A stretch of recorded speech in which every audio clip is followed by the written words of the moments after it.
episode. Today, we are going to be talking about 8 ways to really have authenticity in your company in Q1. I know we're all kind of tired of hearing about authenticity, and I think very often because our thinking around authenticity and what does it mean and how do we have it is maybe not as strong as it could be. And so, to help us strengthen our thinking about authenticity, what it means, and how we can get it, I have my good friend Dr. K here with us. Dr. K, I'm so glad you're here because every time we talk, and I think every time like 100% is maybe correct. Every time we talk, my thinking is shifted, evolved, refined, sophisticated one way or another. And so I am looking forward to sharing your great wisdom with all of the folks at home. Dr. K, why don't you take a moment to introduce yourself? First, I want to say thank you. I appreciate that 100%. It's fun. And one of the things I love is how open you are, how smart and how open. And so that's why we do together collaborate to come up with some really great stuff. A little bit about me. I'm all about shattering limitations and have been literally since I was this little kid, right? Started in second grade when I had a teacher who was ignoring a child in the class, and little kid, big mouth. I opened my mouth and I said, I can teach her better than you. And she was like, you think you can teach her better than me? I said, you can't treat her that way. You can't teach her that way. And she said, well, she's yours. Every day you do your work, and then she's yours from now on. And so I said, great, I'm bored anyway. And we did pretty amazing things with this kid that in those days was labeled, I'm wincing, you can probably see it on screen, retarded. And then the school started sending me other kids that had supposed limitations. So that was really the beginning of what I do. And today what it looks like is I work with high achievers, high performers to be in there. It's funny, we're talking about authenticity, to be in that true power, to shatter limitations, be all they can be, and make the biggest difference they can in the world. And I do it, my background, I'm a psychotherapist, as well as a mentor to high achievers. And so bringing psychology, peak performance, and business success together is what I do. Awesome. And you do it incredibly well. You know, I know a lot of folks in your field, more or less, and I don't think I have anybody among them who I think of as being nearly as potent as you are. Your camera came back into focus. That's wonderful. So here we go, folks. You came to hear about 8 ways to really have authenticity in your company in Q1. That's our promise, and I know we're going to deliver. Dr. K, what is your first suggestion about how people can really have authenticity in their companies? Okay, so I want to back up a second to what you said about, that authenticity. And you and I talked about it. It was like another person, that was the word of the year, right? Word of the year. And I'm like, seriously? But seriously, we really do need it now more than ever, right? We really do need authenticity. So I got my suggestions, and my first one is to shift perspective. Right? People are used to being a certain way. Companies are used to being a certain way. And so to just say we're committed to being authentic in our company, we're committed to you being authentic, will only get you so far. So some of the fun things, there's some fun exercises. And I think it's not just a random, the company says, okay, once in a while we'll do exercises, but really to have a scheduled time, dedicated time, whether your company does it once a month, once a week, once in 6 weeks or 3 months, it really becomes a very clear dedication. And I'd like to share some of the exercises that could be fun to help shift. Is that okay? Of course it's okay. It's more than okay. I think it sounds fun. I'm looking forward to hearing about it. Okay, so I've got like 4 of them that I want to throw out. So my first one is that take this, so you get your group together, right? Could be different little groups, little cohorts, it could be a big group, but what you do is you take the perspective of a time traveler. You pretend you're a time traveler. And you really look at what's going on in your company from the perspective of somebody from the past. What would they see if they looked at your company? They didn't know your company. They come in and they say, What is this? Even in the days when authentic used to be more authentic, before it became a marketing word, right? We're going to be authentic because it's a good marketing thing to be. But when it was really a different time. And so you go from what somebody in the past would see. How And far then, in the past are you thinking? oh, I think that's where you play. That's where you play. You could play Yeah, so you 10 can years, zoom in and 20 years, out. 100 years, right? You could play, another lifetime. It's just play, right? You're really playing with shifting perception. A lot of Yeah. people play pre-pandemic, but I think it's really an exercise. Let's do it. That's a great question. 10 years pre-pandemic. Let's do it. People talk about the good old days when they were growing up. Let's do it good old days. Let's do it my grandma's time, right? Let's do it and really Mm. go back. And then go to the future. Go to the future. Be a time traveler into the future. And what would you see if you looked at this company in 5 years, Mm. 10 years, 30 years? Will it even be around? So And look so in the future. I can start to imagine how this might contribute to authenticity. Would you mind spelling it out for us? Yeah, because what happens is we literally get into the habit of seeing things a certain way, seeing ourselves and seeing our company.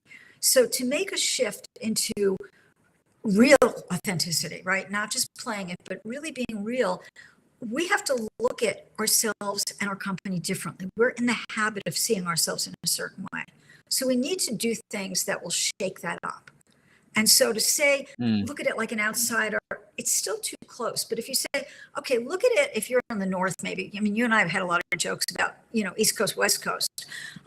Look at it as somebody from Alaska if you're in Florida, or if you're in, Mm. some warm climate, if you're in Brazil or someplace else. Like, look at it from somebody really different perspective, and you will see things differently, and you'll peel off that habit of seeing through the lens now. And I'm going to take that into the next one, because I think you're going to laugh about the next one, but it's really it takes you even further into a different perspective. So part of this isn't my next suggestion, but these are I have 4 activities that I want to suggest as part of shifting your perspective. Now, most of you listening don't know me. I am the crazy dog lady, right? I do have birds and I do love all animals. But you know how people talk about bring your dog to work today? Bring your dog to work in your mind, maybe in person, Mm. and then look and say, if I was my dog, and dogs are pretty genuine, right? Most of them. Some of them have attitude, and we have some personalities there. But bring your dog to work in your mind, in your group, and what would your dog see? What would your dog say about you? What would your dog say about your company? Right? I love this, Dr. K. Earlier this week I was with a couple of different CEO and executive groups and talking with them about how do you cultivate an innovation and problem solving culture. And Mhm. one of the principles that we talk about when we're working with teams on this is we call it the perspective principle. And our brains are full of all of this different possibility for different perspectives. And so looking at a problem in your company through these lenses is the same thing. One of the questions we ask is, how would your grandmother solve this problem? Right? Mhm. If you only had the tools of a poet, how would you solve this problem? I love that. So I love these ways that you're suggesting that we step outside of our current habits Ex- simply Exactly. by with our own imaginations. With our And imagine, it's and ingenious. it could be. I mean, I have 5 dogs, and they all would definitely approach what they see in my company differently, and be very vocal about it. If you have a cat or friend with a cat, you're going to get a very different Very perspective, different. Yes. right? Different. So it's like play with it. If you don't have a dog or a cat, there's Snoopy, there's Clifford, there's Mm. Winnie the Pooh. It doesn't have to be a dog, but you can take your what you would think of or some idealized. I mean, I grew up with Lassie, Rin Tin Tin, right? Yeah. Rin Tin Tin to the rescue, right? Lassie to the rescue. How would Lassie or Rin Tin Tin or The Incredible Journey? I don't know if if you Mm. remember that with the cat, Sassy the cat, and the old wise dog, and Chance. who was, he kind of had a lot of attitude in the beginning. So really look at it from these different perspectives, because what we really want to train ourselves to do is to open to possibilities and to really start to see things that we've become immune to seeing. We don't even see them anymore. We flip into inauthenticity, or this is kind of a funny one, or not funny, fake authenticity, right? Not really funny. We go into fake authenticity, and we're taught to do that. Right. So let me give you two more quickly, two other activities that I think are kind of very useful in this regard. One of them is to reverse mentor, so that instead of the seasoned person kind of being in charge and giving, all the information about what they see and how to change and how to do it, have the less seasoned person, or have people from different departments, get an engineer and an HR person together. Okay, really switch up people that tend to have a different perspective and will see you differently than you've seen yourself. So that's another one. We could call it reverse mentoring. We could call it going across the board at different parts of the company, which is really fun, because we know in companies, people in one department always think, what is wrong with the people in that other department, right? And it really is often like an engineer thinks differently than an HR person. I love job shadowing, right? I mean, that's partly what you're talking about. And one of the things that's interesting to me, Dr. K, about what you're suggesting here is that it implies that our habits of perception are not authentic. Really, I mean, you kind of buried the lead. And I think that's such an important insight, that our habits are our habits. They're only from having done this behavior or thought this way again and again and again and again.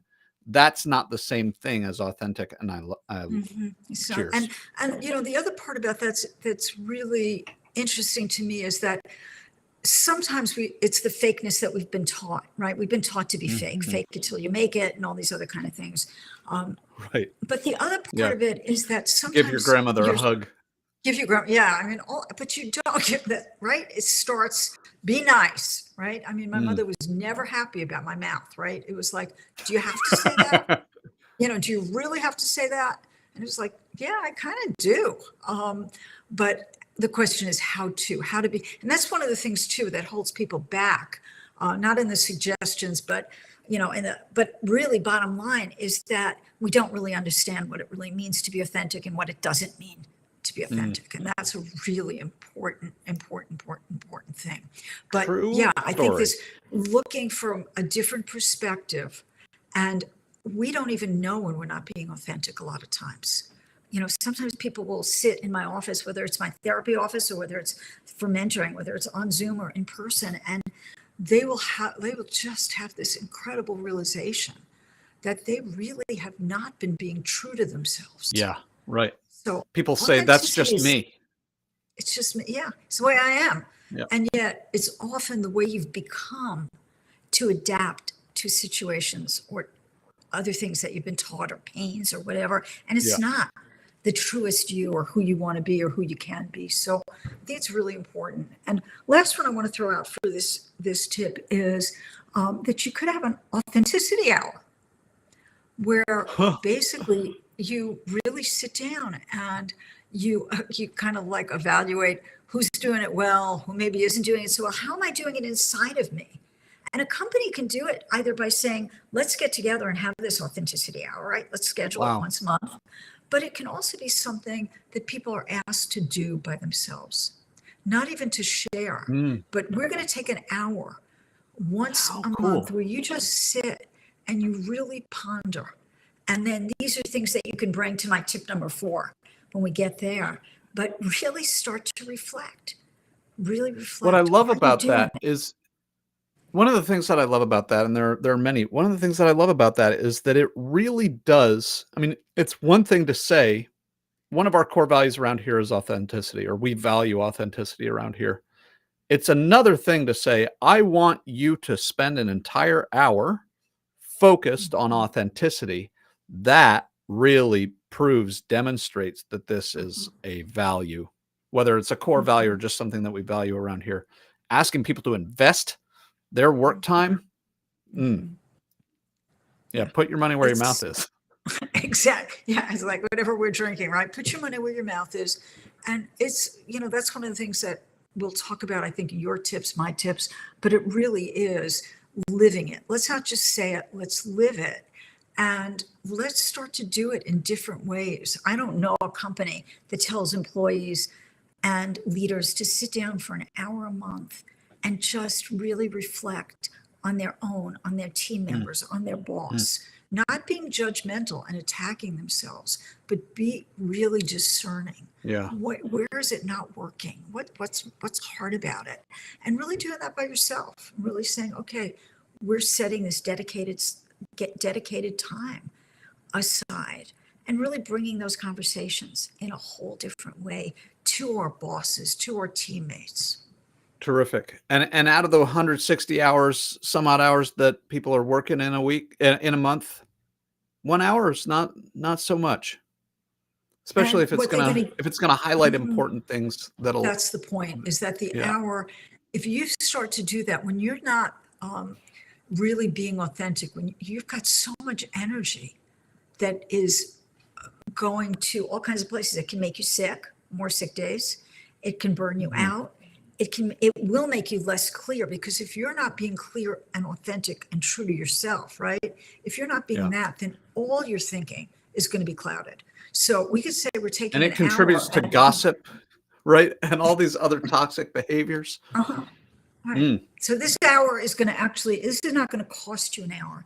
This is going to save you a whole lot of hours, mistakes, miscommunications, people going home, people leaving their job, because one of the reasons that people leave is they can't be themselves. And they don't get to talk to their boss about it. I love what Brene Brown. Yes, they do. Yes, they do. If I can't be me here, I will find a place where I can. And leaders also leave for the same reason. If they can't lead authentically, and they may not call it that, but they may say, I don't feel right. I don't feel like me. It's not my values. So all of those things go into that authenticity hour.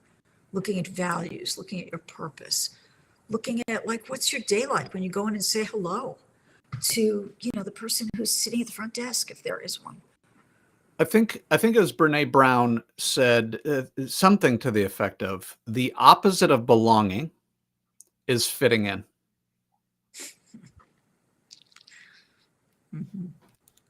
Yeah. All right. Folks, if you are joining us actually live, we are live right now. If you're joining us live and you've got thoughts that you want to share with us, feel free to dump them in the chat. If you've got questions, we will endeavor to wrap them into our 8 ways. My first suggestion for the folks at home about what it takes to really have authenticity in your company, and we've already been pointing at this, Dr. K. My first thought for you is redefine authenticity. And so often, Seth Godin, for example, says nobody wants your authenticity. They just want you to be professional, right? They want you to deliver what you say you're going to deliver. And what I hear inside what he's saying there, or when people say that's just me, or I'm just being authentic, this is the definition of authenticity, that authenticity is, I go with my impulse. Whatever I'm thinking, I say. Whatever I feel like, I do. That is not what I mean when I say authenticity. And so the redefinition that I would suggest for what to mean in your company when you say we value authenticity here is that it is a profound commitment to what we say we're about. It's a profound commitment to the mission. It's a profound commitment to the values, and that's what we do even when we don't feel like it. That's what we do even when we are tempted to behave differently from that. So that's how I'm defining authenticity. Okay, I love that, because I hinted at that when I was saying, what does it mean and what doesn't it mean? Yes. And if we look back historically to when authenticity was really that buzzword started, we could go back a couple of decades. Let's go back to the 60s when it was really being authentic was letting it all hang out, right? There was even a form of therapy that was called primal scream. And relationships didn't survive it very well. But you were supposed to say it like it is, say whatever you feel, let your anger out. And lots of relationships didn't survive it, right? So I think that's a really important redefinition. It's not letting it all hang out.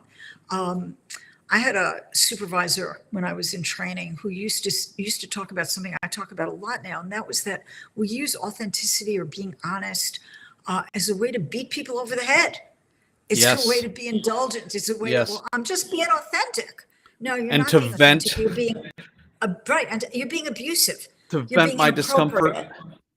Yeah. Right. So my discomfort is mine, right? It's not correct. It's not something for me to get off my chest so that I'm more comfortable if what I'm doing in the process is deliberately wounding or not, Or just not not paying handling what I'm attention, responsible not for. caring, right? Just not paying attention to it. But I think what's key here is that you and I have spent a lot of professional and personal years dealing with these kind of distinctions. And we kind of take them for granted.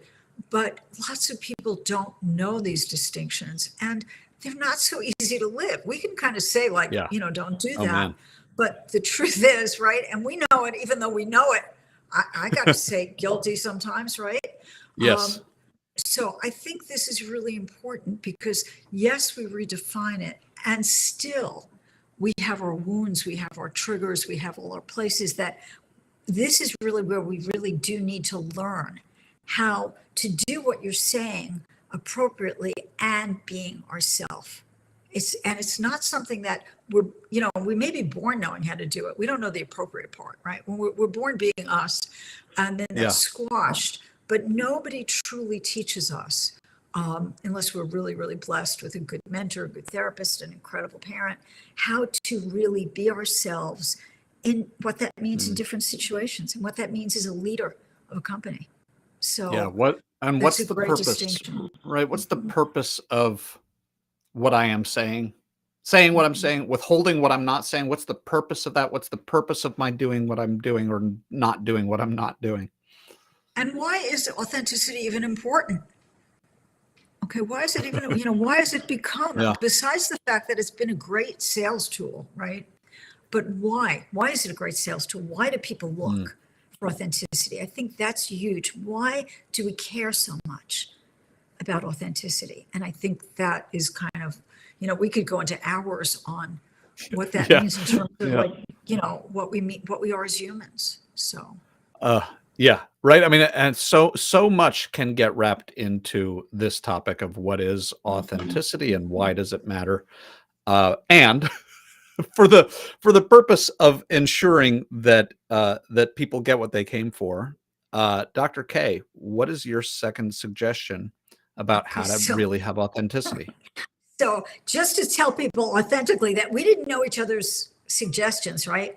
But my number two follows your number one perfectly. Because my number two is about true leadership. And this is a place where it can get really tricky because a lot of leaders adopt this for their own pressure, whether it's their board, whether it's whoever, because authenticity is seen as so important. But the leaders in a company really need to be authentic. And again, this is important because a leader can use authenticity to clobber somebody. So they have to be it, they have to lead with it, they have to model it, they have to model what it is and what it isn't, they have to bring it to their interactions. It's kind of like not just say it, but when you talk to somebody struggling or they're bringing a problem to you, how do you respond? So this is the place where it really does start at the top. I mean, I think it's incumbent on all of us and we're all responsible, but as a leader in our company, it's really key. And to me, it's true leadership. So that authenticity, the defining it, the being it, the living it, the modeling it, the encouraging it, that has all got to come from leadership And then it's got to go all the way through the company. The leader is the one who does those activities that I talked about. They're the one who, like, they don't just schedule them, they show up. They don't just say, let's have an authenticity hour. For you guys, they say, they share things. They were like, I do it on the Friday afternoon, the last Friday of the month, and I want to share some of the things that I realized.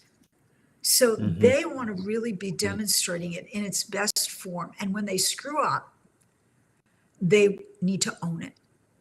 Yeah. They need to own it and demonstrate that, because authenticity is bantered about, but it's not so easy. So when they screw up and somebody comes to them and they brought something and they didn't handle it in the best way, they wouldn't disclose the situation, but they'd say, you know what, in my authenticity hour, I really reflected on how somebody did this, and then I had a knee-jerk response, or I got nervous about my accountability to the board, or I just got angry.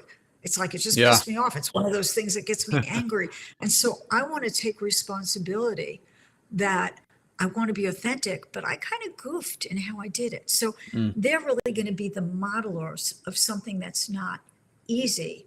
And they've got to. A lot of times people at the top say, you guys are going to have this retreat, but I'm not coming. I'm going to the Riviera that weekend, or I'm going to like a business meeting that's important. No, they've got to show up and really be part of that authenticity. They've got to be in that reverse mentoring. They've really got to be with their sleeves rolled up.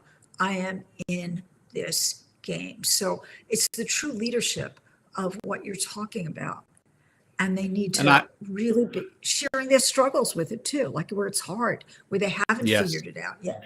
So they don't have to go. And again, I want to say, this doesn't mean that they have to go and say, when I was a kid, my mother did this to me, right? That's to tell me in the therapy room, right? That's not what you say. But you could say, I had a lot of demands on me, and the way I learned to respond to them wasn't always the best. And so what I want to share is some of the things I've learned. And this, since we're doing this, focus on authenticity, I'm kind of struggling a lot. Some of that comes up. It's like, what if you guys don't do it with this newfound authenticity? And I look bad. It's like, so you decide what's appropriate, again, to share. There are things that you share in the therapy room, in the coach's room, but you do really model. You don't make it look like piece of cake or it's for you. It reminds me of, I don't get into politics and this stuff, but it does remind me, like during the pandemic when we had political leaders that were getting their hair done when other people couldn't, dining in certain restaurants, and people were really, they were really angry because they weren't walking their talk. And when they'd say, well, I'm a leader, it's important for me. It's like, what are you saying about me then? If it's important for you to look good, are you saying it doesn't matter for me? So these are those messages. I am sure these people were not thinking like, oh, what the heck? But they were doing things that really sent very powerful messages to people about authenticity. They weren't walking the talk, and power. And what's coming up for me as you're talking about this is that leaders can be doing this around things that aren't the authenticity itself as well. Right? Here's what I struggled with this week. Here's what I failed at this week. Here's what I learned this week. And I hear a lot of leaders do this about stuff that they learned 20 years ago, stuff that they failed at 20, 30 years ago. And that's valuable. And it's not quite the same as getting into with your team the stuff that still may be a little raw. Yeah. And it really, it changes everything when you really do it and you say, this is true for me too. I'm struggling with this. I value this. I'm not saying for thee, but not for me. I'm really saying this is not an easy process, but this is a value. This is where I put my time. I'm not going to say I'm so busy that I can't spend an hour a month, but you can. This is really, and honestly, depending on the company, it may be that we say the first 6 months we do this, we're going to have like an hour a month, but we're going to have 15 minutes a week that we're going to dedicate, or 20 minutes. 15 is a little short. So we'll decide after 6 months what we want to do, whether we stick with just 1 hour a month. But in the beginning, we really want, one of the things I like to teach leaders and everybody is to really start to have an alarm within themselves that goes off when they're not being true to themselves, when they're being inauthentic, when they're giving away themselves or their power or something's going on, to really notice it. And I would say, you've heard me say it, the before. Like we kind of notice it when we're in it and we go, ugh. Or we say like, oh, I'm about to get a cold. No, I want you to know the before you're about to get a cold. I want you to start to notice when you're veering off authenticity. Those very first signals, the tightening in the gut, the slight leaning in that means you maybe are about to interrupt. And we do it. It's fun. I may be about to interrupt. And it's interesting because one of the things that I'm really love to teach is something that I call connection powered marketing, sales and branding. And we look at not only your connection with your audience, with your message, but when are you losing that authentic connection with yourself? When are you starting to think, uh-oh, they may not be understanding me, or uh-oh, they may not buy what I'm selling, or uh-oh, I may have this other problem. And we go there and we lose the presence. We lose being really present. So that's a place where it's a lifelong process. I do it. I've worked with it forever, and I do it still every day. Yeah, right. Well, and I often when I'm training teams to communicate and collaborate effectively, and I'm talking about, for example, the really get it, like take it all in, and even ask for more information before you respond, because you can't possibly have a relevant response until you first take it all in. I'm training people on this. I've been training people on this for years, and it's in my most intimate relationships where I am the worst at this. And I often say, my wife will be the first to tell you, I suck at this. And I do think that one of the most powerful things for all of us is that those areas that we struggle are really the areas that are our way in to be our most powerful, productive, authentic self. And so people say, oh, this is happening again. Yeah, it's happening, which is giving you an opportunity to go even deeper. Like you'll say, oh, I thought I had this nailed. Well, you did to an extent. Right. And now in certain circumstances, with certain people. Right. People often get mad at me when I get into interpersonal dynamics and managing people and all leadership and use the dog training analogy. I know, Dr. K, you will not think me evil for making this analogy. When you train a dog to sit in your living room, the dog learns, okay, in the living room, when he says sit, then it is my job to put my rump on the floor. As soon as you take them into the dining room, they don't do it. It's not what they learned. They learned to do it in the living room. So you say sit, and they're like, what do you want me to do, dude? Like, I don't know what this is. They finally get it. Right. That's right. They finally get it. It's okay. In the living room and in the dining room, I'm supposed to sit. And then you take them into the bedroom. And again, it's kind of like, what do you mean? What am I supposed to do? Is this it? You want me to sit? Oh, okay. So it's the living room and the dining room and the bedroom. And by the time you take them into the front room, the foyer, and you ask them to sit, they go, okay, I think I'm starting to pick up on this. And what about when there's sausages indoors there? Right. What about when there's sausages there or the doorbell rings? So now I get it. I can generalize to all rooms indoors. When they say sit, I'm supposed to put my rump on the ground. And then you take them outdoors, whole new situation. They haven't generalized. We're the same way. We build the skill in certain circumstances, and then in other circumstances, it's like total amnesia. Okay. And I'm going to do one of my things that I do with you, Aaron. I'm going to kind of take that and say, yes, it's about that in all these situations. But I think the other thing that happens is that we come into this life, and whether you believe you choose it, whether you believe it's been chosen for you, or whatever it is, we have certain issues that we struggle with and we strive for. And so I think the other thing is, I totally agree with what you're saying about generalization. And I also think that the next part of that is that we get invited to go deeper. We get invited to do these things even in. So we could do, the kitchen, the living room. Well, the kitchen's a little tougher. We do the living room, the dining room. But when we want to go out, it's like now we're calling something deeper. So it's generalization, but it's actually more than that in some circumstances, where it's like we are getting called to say, okay, this is one of the things you're being called. You've chosen to learn here. And so now you kind of had it wrapped up there. But now are you willing to do it when the stakes are higher, when the situation is more, there's more on the line, it's more difficult, it's more, right? So I think there's two parts. There's the part that you're saying about, generalizing, but then there's the part that says, we get there and now what the heck, universe, you're now giving us this next step. The next level. We're giving you that invitation. You don't have to take it.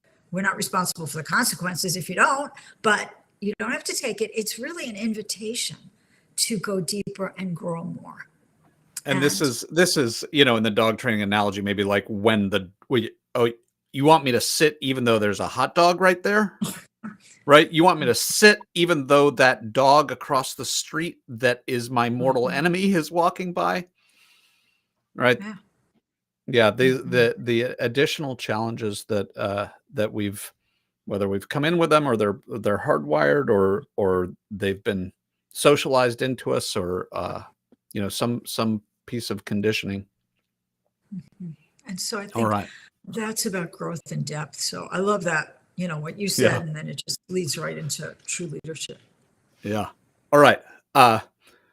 My second suggestion about how to make sure that you really have authenticity in your company is to help connect people with reality.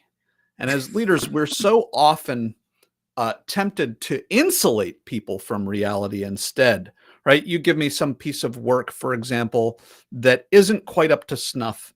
And I recognize, you really put effort into it. Or I think, oh man, if I talk about how this doesn't quite meet the standard, then they might get mad, or they might even leave their job. There are all kinds of reasons why, if you bring me work that's not quite up to snuff, or even just doesn't quite meet the standard in some way that isn't about how good the work is, and I'm likely to say thank you and fix it myself.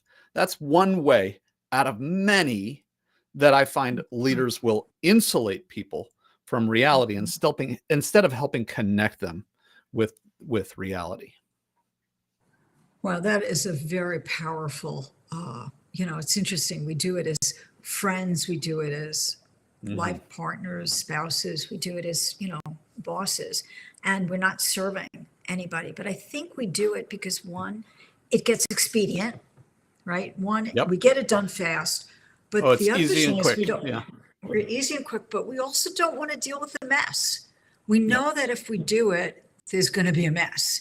And it's interesting because I know some people who work and they say, they have a famous line, I don't want to waste my time doing that, whatever that is. And what they don't realize is that is that they're saying is the waste of time isn't the waste of time. It's really key for everything else, right? Or if they don't do that thing, everything else won't matter. So I think one of the things is helping the leader know how to deal with what happens when they kind of bring this reality. I think it's teaching them how to bring reality in a way that, one, respects another person's reality, respects it, but also, my big thing is, working with resistance, high achievers resistance. And I joke about being the resistor of chief. It's not really a joke. It's really true. I am, ask my friends, really expert at it. But I think one of the things we don't learn how to do is deal with the resistance, deal with the upset, deal with the emotions. And we don't learn how to talk to people in a way, we think it's like either you just like, okay, that's great, or it's good enough, and then you take it and fix it, but you Mhm. don't know how to both support them and move them on. You don't know how to Mhm. do that. I just had a client right a little earlier today who, said to me in a way that they were actually testing me. They were actually testing. They're a new client, and they wanted to see. And they said they didn't think about it before and say, I'm going to sit down and test Dr. K. But as they were doing it, they're pretty insightful. And they started to realize that they were setting up, like, how is she going to respond? Is she going to let me get away with it? Is she going to do it in a way that's going to shut me down and make me Mm. leave or want to leave? Like, how is she going to do it? And so this is really a place where we need to train our leaders as well as you can be a leader at all kinds of levels, Yeah. how to talk to people so that they don't have just the choice of like make them feel like crap or do it yourself or make them feel like crap when there's a Yeah. whole orchestra in there. But it's not something that we learn how to do. And we know it because how many times have your feelings been hurt when you tried really hard? Sometimes when you didn't try hard, you were getting away with something, but other times when you were Yeah. trying really hard and you missed the mark. And so knowing how to do it, and it's not just like the formula of, they talk about the sandwich formula, say something good, then give them the Oh, bad stuff, then leave with the good. It's like, that's great in a don't way get me to started on the implement. shit sandwich. Okay. But it's not it. That's not, Yeah. it's like, it's not where it's at. So this is a really important, we got to be careful with this one because I'm right on board with you. And if you don't do it in a way that it can be received, Yes. you're never going to want to do it again. Okay. You're never going to want to do it Indeed. again. And it can also be tempting to, or at least it can be difficult to discern between reality, right? I'm suggesting that you help connect people with reality. It can be difficult to distinguish between reality and your opinion. I'm not suggesting Mhm. that you must help connect people with your opinion. Um, if someone were to bring me something, for example, some writing, right? And the standard is 0 grammatical errors. Well, we can look at we can plug it into Grammarly and go, all right, like, did you bring me something with 0 grammatical errors or didn't you? That's a connection with reality. You did a crappy job. That's not reality. That's my opinion. Perception. Well, and perception, and then it really, Yeah. how do we respect each other's perception? And Mm. you need two parties willing to be opened. And like that, I do have a lot of friends and colleagues who are copywriters. So it's funny because they bring me their copy. They're the copywriters, not me, but I do give them the psychological input Mm. about different aspects. And so it's tricky in that way. So it's like respecting that different people do have different realities, and there's still a kind of reality that we have to agree to see and negotiate. And Yeah. most people just don't have either the skills or the emotional capacity. We haven't Right. learned to do it well or to take it well. It triggers our And that's woundedness. speaking of things that we could spend a whole day talking about, right? How to effectively communicate even the difficult stuff in ways that people can receive, in ways that are kind, which I distinguish from being nice, right? One of the things Mhm. that prevents us, and you were pointing at this, from helping connect people with reality is some desire to be nice, right? You have spinach in your teeth, but I'm not going to say anything about it because I don't want to embarrass you. But I'm going to let you walk out of here and walk Ah! through the rest of your life and the rest of your day with spinach in your teeth, in order to spare you from 3 seconds of minor embarrassment, perhaps. But then instead deliver the mortification that you've been walking around that way since lunch. That is not kind. That is not kind. No, That is that is. so to say, to suffer the discomfort myself and to put you Mhm. through 3 seconds of minor embarrassment to say, Dr. K, you've got spinach in your teeth, which by the way, you do not. But to put That's us good both because it through makes kind that, of old, right? to put us both through that little bit of discomfort, to save you the mortification of discovering you've gone through your entire day that way, Mhm. that's kind. That's And it helps kind. to connect you with reality. Mhm. And we do need to learn how to do that, how to handle the feelings coming at us, and how to be somebody. One of my goals with everybody that I work with, and I work with the leaders, I do work with teams also, but I do work with those leaders, is like, how do you do it in a way that you are helping people to grow into themselves instead of shutting down and they don't want to hear what you say? So Yeah. being kind and also knowing how to do it in a way that people can receive it. It really is about building emotional capacity. And we don't know somebody's story, but we can't know everybody's story. So everybody's got that 100% responsibility to be all we can be, to work on our Yeah. own wounds, to work on our It, growth, and to be aware that other people have their own issues and we're not talking only about us. in one of those CEOs groups that I was telling you about a little while ago, um, a woman came in late, and she had a little bit of silver makeup or something right on her cheek, and so I, as she was introducing herself to me in a moment when everybody else was talking in small groups, I said, "Hey, you probably want to know there's a little bit of silver something on your face." And she said, "Oh my gosh, thank you. That must have been there all day. Why didn't anybody say anything?" Right? This is we all want to be told we've got spinach in our teeth. We don't all have the courage to give other people what we want, And what we we don't would want want people to make ourselves. us feel like an idiot when they tell us. Oh, for real. All right. Dr. K, um, it is time for, I think, if I'm counting correctly, for your third suggestion. Right. Third, right. So very much in line with what we're talking about. My third suggestion is to Mm, reward authenticity. To be mm, very, very clear that we're rewarding authenticity and we're not rewarding inauthenticity. Because a lot of times what happens is, somebody looks good, they get a sale, they do something in a fake way and got a result, and mm. we do reward it. And so I think this is something that requires some finesse. I think this whole topic, I keep saying this because it really does, but it's reward authenticity, reward risk taking, reward vulnerability in an appropriate way. You don't reward somebody, coming into work and being inappropriate in what they share. But you can't say we're about being authentic. And then when they come in and they talk to you, you then shut them down in a way that says, we're saying it, but we don't really mean it. We don't really mean Yeah. it. So whether it's giving, there are companies that literally do this. They, kind of have a board for, who had the best failure this week, or who is the most authentic person. But I think it's more subtle, but more vigilant, that we do make Mm, a point.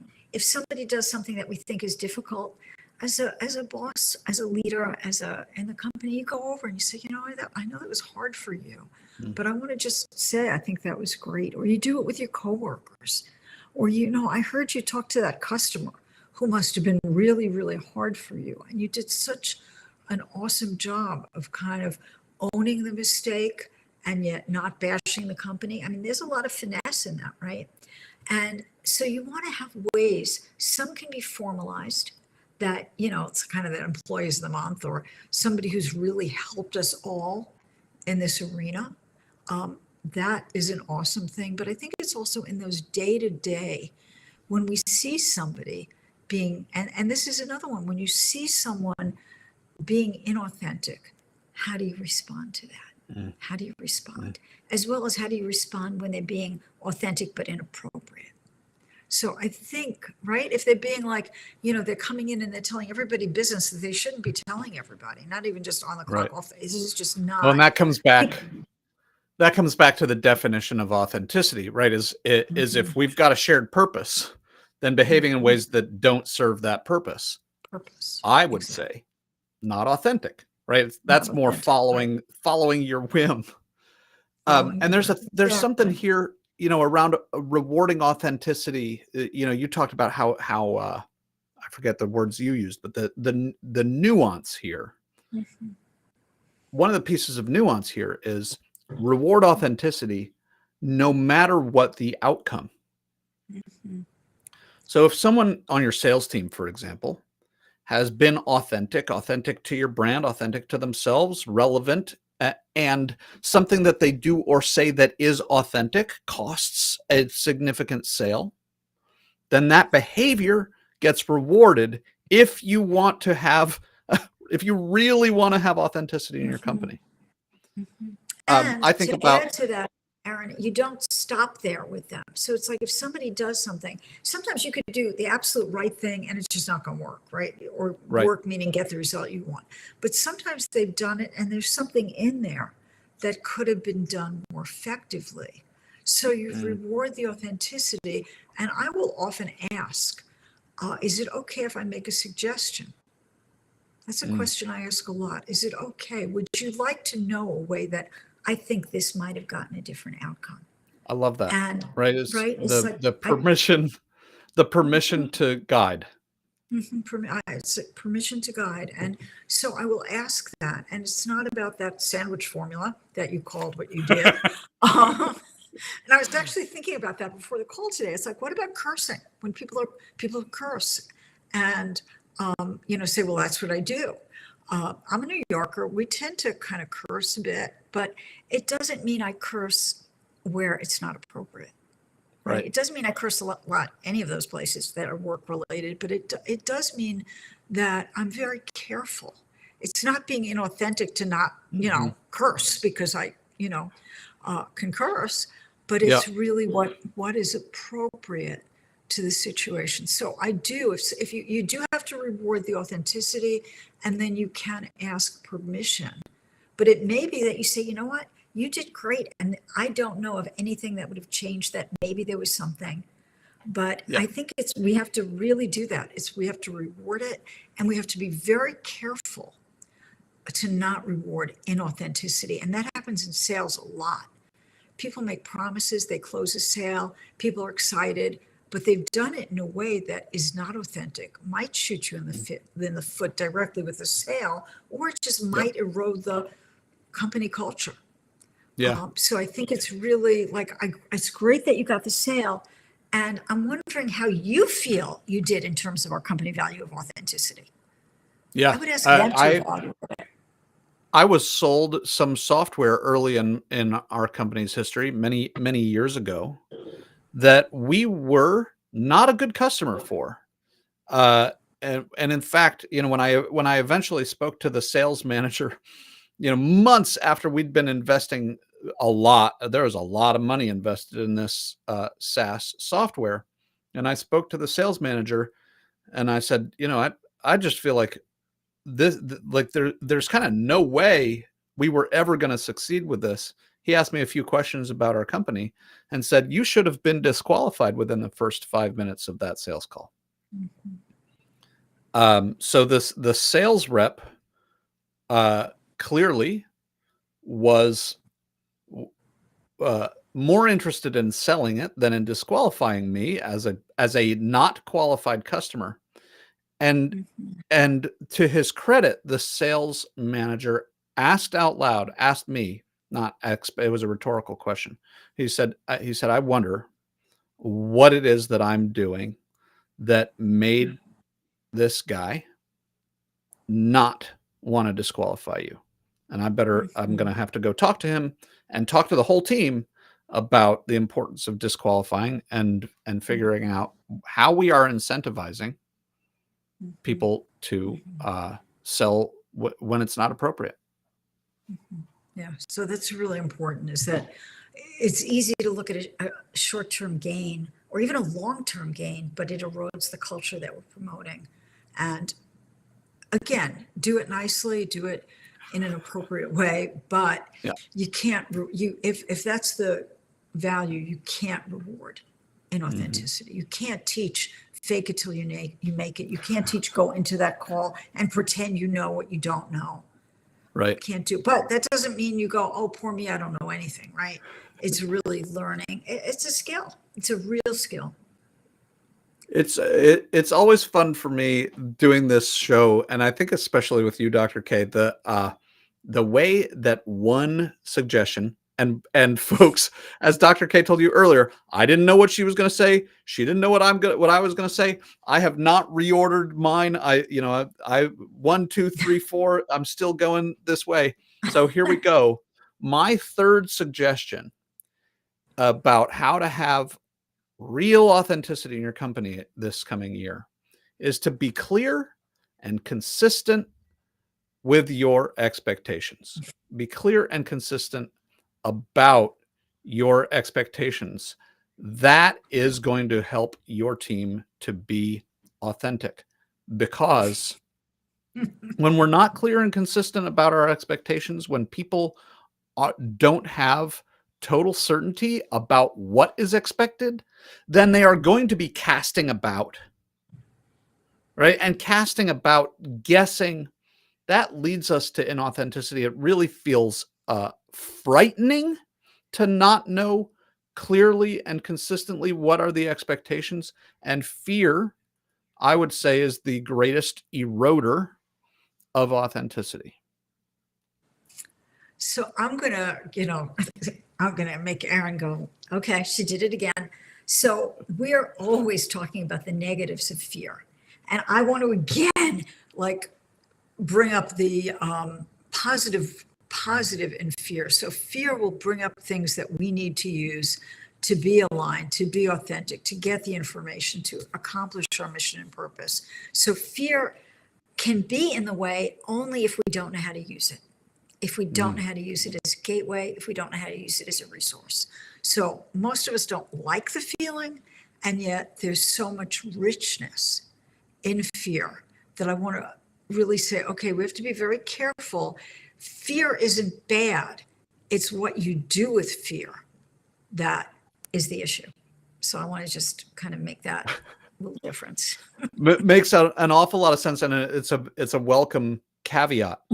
And right, I'm thinking right now, speaking of inauthentic organizations, the organization isn't exactly its own entity, and yet it is. I'm thinking about a client that brought us in part because people weren't meeting expectations and people weren't meeting standards, and there was a general lack of accountability. And one of the things that we learned is that their only accounts receivable rep, right, the person in charge of bringing in the revenue, was not comfortable calling people up and saying, hey, your invoice is overdue. When can we expect payment? And so she was permitted to do this by email instead, which, by the way, is not effective. Right? So there's this uncertainty that creates, because she wasn't told it's okay to not make these calls. She was told it's your responsibility to make these calls, and yet she didn't make the calls. And so there's this inconsistency between the named standard and the actual standard, the named standard and the accepted behavior. It's one thing to be told, you know what, I know it's going to scare you. This is frightening for you, and I get it. Face your fear, please. This is what's called for in the job. And it's another thing to create the fear that exists when you are getting mixed messages, when your expectations aren't clear, when you're told the expectations are one thing and you see somebody not meeting those expectations and everything seems to be fine, that those expectations seem to be false. That's I would say, Dr. K, and I'd love to hear what you think. I would say that's a different, undesirable provocation of fear. Right. Absolutely. So that's why, again, so many things we're talking about are nuanced. And in fact, we're actually, when we make a way for them to kind of give into the fear like that, we're actually adding more fuel to the fear, kind of saying, yeah, this is really scary. But One of the things that I do say to people is when we're talking about facing the fear, I will tend to say, how can I help you to do it? How can I help you to do it? How about if I do a few calls with you? How about if I do one, you do one? What would be, let's really talk about how to help you. Yeah. Because because this could be terrifying in a for real way. It can be triggering some real things, whether it was recent experience, early experience. So I don't just tell them, face your fear, just do it. Do it. I really just do it. Right. I might want to, but what I'll really say is, how can we help you? Can we pair you with somebody that is a buddy of yours or that's comfortable? Let's start with some customers that we know they kind of slip their mind. We know it's kind of like they're easy ones. Let's look at what we can do so that we can help you on the path to doing what you need to do and really getting through that fear. Right. Let's call some people. Let's start with calling some people we know aren't in the office. You'll leave 3 voicemails, right? Then we'll call the people that you know are teddy bears. And their response is going to be, "Oh, I'm so sorry. I'll get right on it." Right. And so let's get you some practice. Let's get you some reps. There's nothing wrong with being kind and tender and setting a progression. Where you run into trouble with creating an authenticity is if you say one thing and tolerate another, or if you just don't communicate what the expectations are at all. And so people are having to guess. And you may find out as the leader boss that what they thought or you thought was the fear is really something else that you don't know till you're on the call with them. And then you find out, oh, I really wasn't afraid of that. I was afraid of this other. Well, we're kind of barking down the wrong tree. We're telling you to do that when really we have to address, something else. So we've touched into another topic that would be not just one more show, but probably 5, 10 more. And so before we hear your 4th suggestion about how to have real authenticity in your company, Dr. K, how can people and why might they get a hold of you? Okay, so the how is, if you go to my website, there's a contact form. That's really an easy way. It's Dr. Kaslow, DrKazlow.com, drkaslow.com. Just, reach out through the contact form. And you can do that if you have a question or you want to share something from today. But people generally reach out to me because they either feel stuck in some way or want to create something that they haven't been able to create yet. It really, like, people who know it, they know that they've done a lot of things and all of a sudden they're finding like, wow, something's not happening here. I'm not able to create this. Usually it's pretty big things, but it doesn't have to be, right? Things that are important to somebody. The advice they've often been through a whole bunch of stuff. Sometimes it's first time out. So people that are really wanting more, whether it's scaling a business, whether it's handling issues at work, whether it's something personal, it really is anything that's creating this inner place that feels like you're getting held back, or where you're really navigating the inner and outer game. You've really got strategy. You want to learn how to market, how to build your business in a way that what we're talking about is authentic and aligned with you. And you haven't been able to either get that or get the result you want as quickly as you want. Maybe reached kind of a stuck point. Reach a stuck point. And a stuck point, it's not always like a stuck as in, oh, I'm stuck, I can't move. Sometimes it really is, I want something really big. Everybody else is laughing at me. They're telling me I can't do it. But I really want to create this big thing. It seems out of the box. It even seems impossible, sometimes even to me. And I want somebody who's willing to help me create the impossible. All right. So that's drkaslow.com. DrKazlow. No. K-A-Z. Like Thank you. drkazlow.com. That's how to reach Dr. K. And Dr. K, what is your 4th and your final suggestion about how to have this authenticity? My 4th and final for the moment, right, is that bring in help. bring in a coach, bring in a consultant, bring in a therapist, bring in somebody, because even though this seems, okay, we're going to be authentic, authenticity really touches very, very deeply. It's very deep in the culture. I call it culture hacking when we want to do it, really change a company culture. But it starts with individuals, and we have a lot of stuff, a lot of wounds, a lot of past experience. If we're not being authentic, and to be really honest, very few people, it's been a pretty dangerous thing. I mean, evolutionary, it's dangerous to be out there. Right, there's the whole tall poppy syndrome. Yeah, I mean, it really is interesting because I was just commenting on LinkedIn about helping coaches be comfortable about public speaking and getting to the root cause. And one of the causes is evolutionary. When you're up on stage, you can be seen, you can be watched, you can be in danger, you can be exiled, you can be, judged, you don't belong in the tribe. Right. You're separate from the tribe, right? So there's this change is not just about, I gave some fun exercises that actually are pretty profound if you do them, but it's not so easy because all of this, it's, that's simple but not easy. This is not easy because it gets to that core of safety. All the things that we do, and this brings up resistance. We say we want to be authentic, and then it scares the pants off us, literally. Yeah. And sometimes really literally. So bring in somebody, and not just for the team. Okay, so bring in somebody to lead these on a regular basis. Spend a year, spend like the rest of your, your company. Bring in somebody once a month, once a quarter, and really work with the team. Meet with people individually. Find out what's going on for them. Find out what they don't want to say to somebody else inside about what's happening in the company. For real. Have resources. If somebody's really struggling, but you value that employee, get them to resources. And key person who should have a coach, consultant, is the leaders in the company. Because if they can't do it, it's not going to filter all the way through the company. So it sounds like I'm just plugging you and me and what we do. But the reason that we do it is, and the reason that we have such a, like a successful business is because these things are profoundly important and people struggle with them.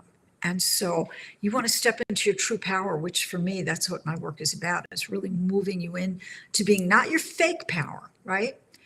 It's really fostering like a true power paradigm, which this conversation speaks to exactly. And it's very difficult from the inside when they control your paycheck, when they see things through a certain lens. So bringing somebody in that's aligned with your values, you feel comfortable with, and they can really facilitate. They can be a Sherpa to your company, to your executives, to the process. That is my fourth and final, for the moment, suggestion, because that will, if you get the right person, you'll get amazing, amazing transformation. It's so valuable a suggestion. I don't think of myself as a coach, although people call me a coach, and I certainly do a lot of coaching. And one of the reasons that I am effective is that I have more than one of my own coach, right? Is that we all have blind spots. And one of the jobs that our egos have taken on is to protect those blind spots from discovery. And our egos are very, very effective at protecting those blind spots from discovery. And what a great coach can help you do is to gently, sometimes firmly, help you discover those blind spots in ways that serve you and that teach your ego something. So your ego can loosen its grip, loosen its tight grip on those blind spots. And when you were talking about the danger of being seen, Dr. K, the danger of standing out, I was reminded of zebras and why zebras have all of these stripes. It is clearly not camouflage. Zebras have decided to be visible. What evolution has done for the zebra is to make sure that no zebra stands out from the other zebras. And so if you were to paint a zebra red, or even all white or all black, that zebra would stand out and become the first one to to become lunch. And we And have got some of that in our brain as well. and it's very tricky because as as entrepreneurs, as business leaders, we're different. We are different, and we have a very Mm. interesting paradox with it. We value our uniqueness, but we also want to be part of the tribe. We don't want to be killed. We Mhm. don't want to be separated. We don't want to be exiled, but we don't want to give up that uniqueness. So that's one thing Mhm. that really comes up here a lot. The other thing is really this whole issue of resistance. One, we can't see it, right? It's conscious and unconscious. And two, it really is to keep us alive. So to break the habit, Joe Mhm. Dispenza um, has a great book title, and I think it speaks to this. It's like breaking the habit of being yourself. Doing that by yourself is really, it's really, really hard. It's like operating on yourself, right? Who wants to operate on themselves?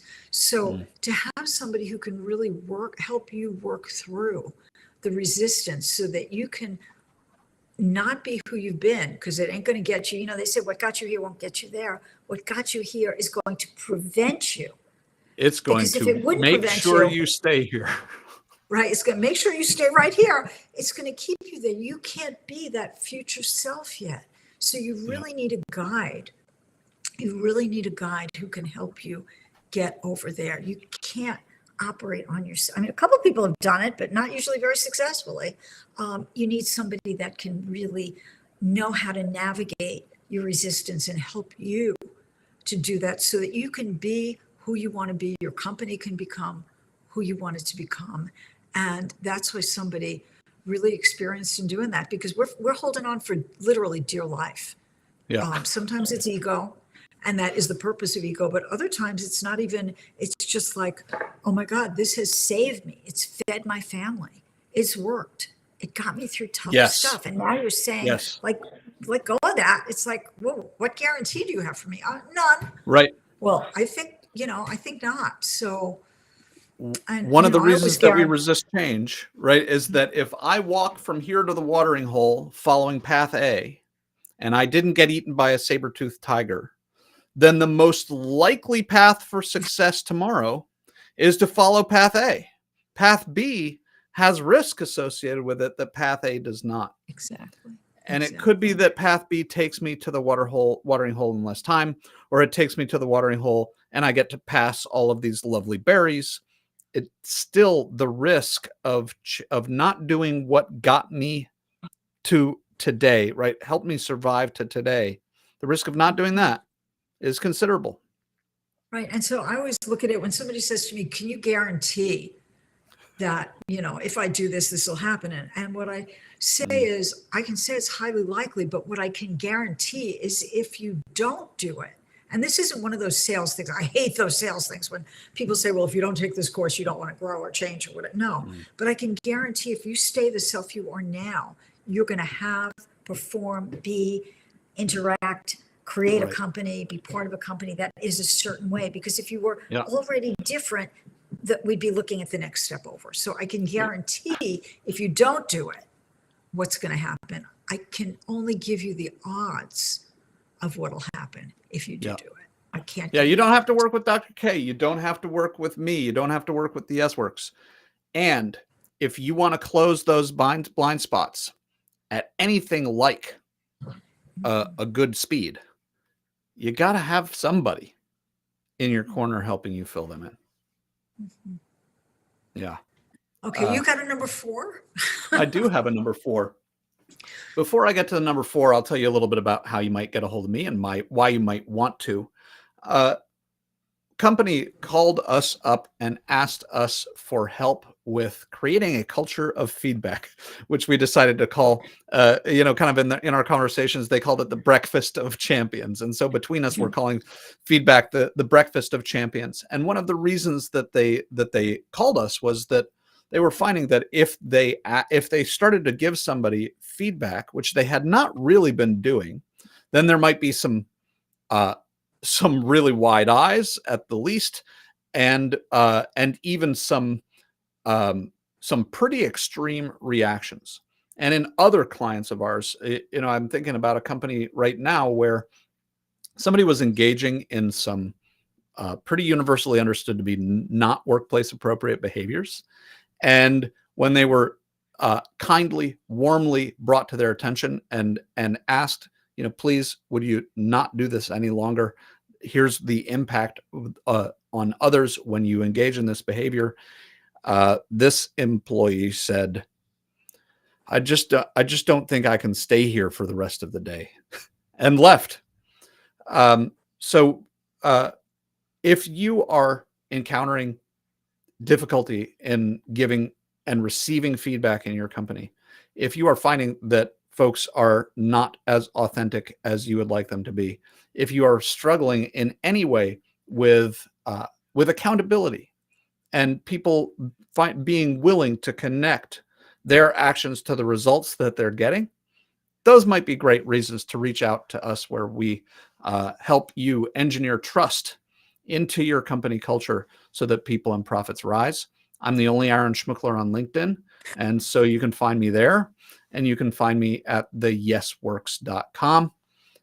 My fourth suggestion for you about how you can really have authenticity in your company in 2024, even as soon as Q1, which is right around the corner, is to help connect the work that you do with each individual's sense of purpose. All of us, one way, somewhere in our heart, in our soul, in our brains, wherever you think this is stored, each one of us has some sense of personal mission. My personal mission is human dignity. I'm here on the planet to help elevate human dignity. I hope that I've been doing that for you and your team today. You really got to get to know the people on your team personally, closely. Help them, if they haven't already discovered, what is it that leaves them feeling fulfilled. Those are great arrows toward what is their sense of purpose, and connect the work that they are doing for your company with that sense of purpose. Sometimes you may find that Joe's sense of purpose doesn't align with the work that he's doing, and he needs to be in a different position, or maybe even in a different company. And while it may be scary to move people on for that reason, I can, in the same way that Dr. K was saying, I can't guarantee it. I can pretty nearly guarantee that it's going to be better for everybody in the long run, and probably in the reasonably short run as well. And when you are able to connect somebody's deep-seated sense of purpose with the work that they're doing, they will never leave, or certainly they'll have a much greater sense of connection. They will work harder. They will work more creatively. They will work more joyfully. Their joy will be contagious, and so will the momentum that they're building. So that's my suggestion number 4. I love that. It just kind of brings the whole thing home, right? I mean, what is more authentic than looking at what you're here for, your mission, purpose, and connecting the work that you do to that? It just kind of, I think it brings it home. I think that is awesome. I think it's amazing that we did not have, you're probably not as amazed that our suggestions really built on each other, but they weren't the same. Yeah. It very often, when I do this show, it very often happens that way. Every once in a while, we end up with one that is identical, and and even then, it's a great conversation. But I think you brought it home. I think it's funny whether your suggestion was like the one before or the one after. I think this is, I would love for people listening to reach out, because I really would like to know what resonated, what was stirred up that was comfortable or not comfortable, questions about how to do it. So whether you're interested in getting help or just interested in connecting, I think this was really, we touched on so many things in this, so much, a little bit over an hour. Yeah. I would love to hear what resonated with people who were listening. What did it, stir up? Where was it helpful? Where did you want to say, like, oh, I don't like that, or whatever, or like, I like it, but I don't like it, don't want to do it. What did it do? So I want to thank you, Aaron, for inviting me to talk about authenticity again. Yeah. Well, and I want to thank you for joining me. It's always fun when we talk. One of the things that I've just really enjoyed finding is that when I have meaningful conversations with people, as you and I do regularly, um, I don't want to keep it to myself. So thank you for helping me bring some of our wonderful conversations to the wider world. I noticed, speaking of authenticity, that when you named Dr. Joe Dispenza, I'm sure I probably gave a little bit of a laugh or a little bit of a smirk. I want you and everybody at home to know I do not feel in any way derisive of Dr. Joe Dispenza. I laugh every time his name comes up in these settings, because Dr. Joe Dispenza, as he was becoming the Dr. Joe Dispenza that so many people know and love, was my chiropractor. Yeah. Right, you So told me that. That's really fun. yeah, Yeah.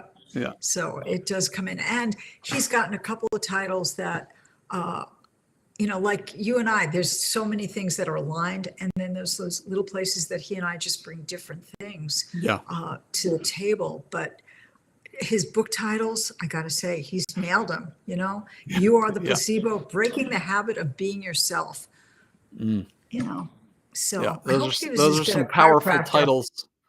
I hope he was as good a chiropractor for you as he is a title creator. He was an excellent chiropractor. Still find value from things that I learned from him as a chiropractor. And maybe we'll end on one more powerful title, not one of Dr. Joe's, a powerful title that in and of itself, right?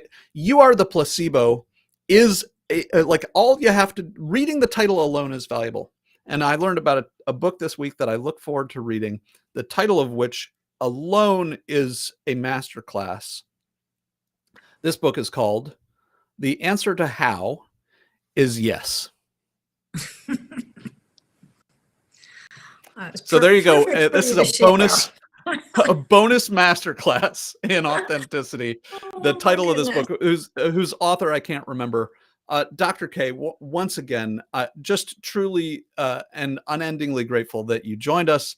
I'm sure that the folks listening are grateful that you joined us as well.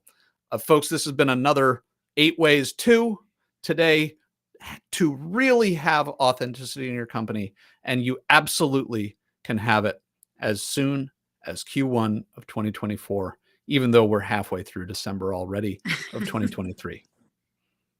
Thank See you you. later. Thanks, everybody listening. Bye-bye. Bye now.